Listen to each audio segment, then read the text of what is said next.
How's it going, guys? So today I thought I'd show you how to make a simple humidifier or reptile fogger for your animals. Now the purpose of these reptile foggers or humidifiers is to simply increase the amount of ambient humidity inside the enclosure. So what it simply does is throws fog into the enclosure, which is very humid air, and by doing that, simply increasing the humidity in the enclosure. Now I don't really think these are a must-have requirement for most Australian species. I myself have it on the Boyd's forest dragons, and I've kept these guys for years and bred them successfully, no problems, without a humidifier.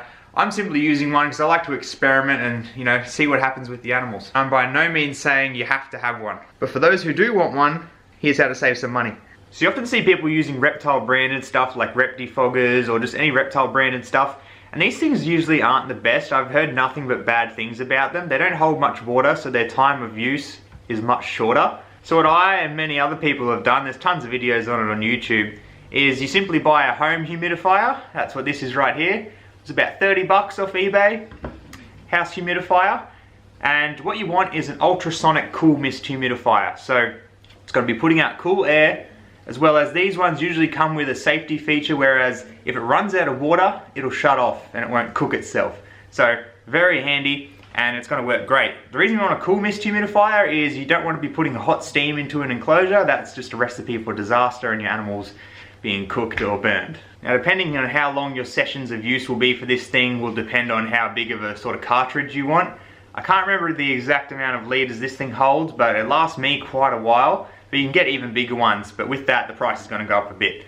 But they're really simple. This one just has a dial on the front here, on, off, and then your flow setting, so basically controlling how much mist it's putting out. When you're buying your humidifier, you want one that has a sort of nozzle top like this that goes to a small hole or something similar. So then you can add a pipe to it. Some people do this in more technical ways than me, and it really depends on your setup, what you have to do. I know Spectrum Bavaria made a great video. We had all sorts of things that went into his awesome big monitor enclosure. But for me, I'm just going through wire tops. So it's pretty simple. I just got a pipe like that. That'll fit in the top. Bit of a struggle to get it in, but once it's in, it's not coming out. And then once it's in, you can bend it around wherever you want, set it up in the enclosure, and then you have a fogging system.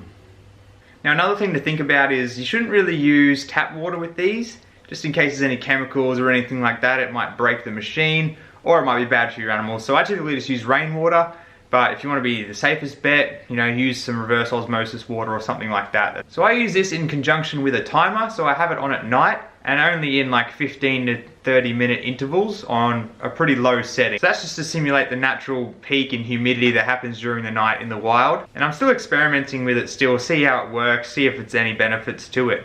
But there you go, guys. That's how I made my really cheap, easy to use humidifier for my reptile enclosures. Thanks for watching. Subscribe for more Australian reptiles and more DIY tips, and I'll see you next time.